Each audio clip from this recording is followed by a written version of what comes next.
Carefully locate and press the button just above Freddy's nose. This one? Oh, fuck! Oh! Good job. The faceplates should now be open. Hey, God damn it! Good job. Fuck. Bitch, that scared the fuck out of me. Good job. Ah! What the fuck? Ah! Ah! Ah, okay! Oh my god! Ah, come on! Good job. The faceplates should now be open.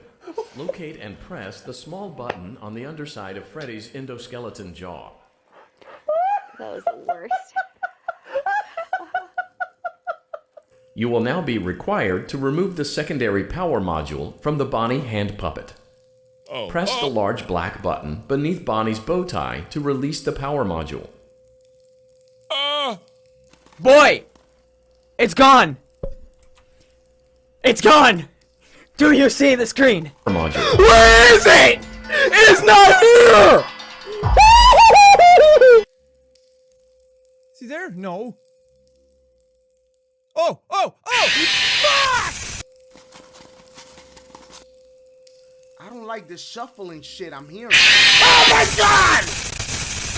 Guys, I don't see him anywhere. Okay, he's moving some. You're making me. Ah! You're making me mad! You're making me mad!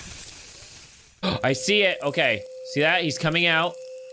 Got you, you little bitch. Job. You can activate both power modules.